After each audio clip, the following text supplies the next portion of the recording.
تلنگانہ میں آئندہ مہینے جنوری میں نئے ویریئنٹ اومیکرون کے کیسز میں اضافے کا اندیشہ ہے۔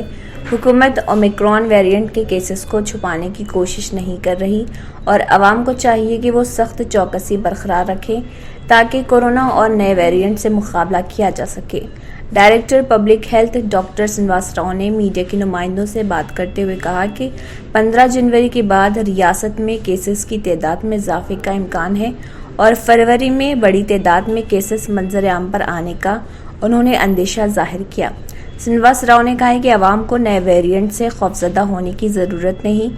انہوں نے کہا کہ عوام ملک میں کورونا کی تیسری لہر کے بارے میں اندیشوں کا شکار ہے جبکہ اس طرح کی کوئی حالات نہیں ہیں۔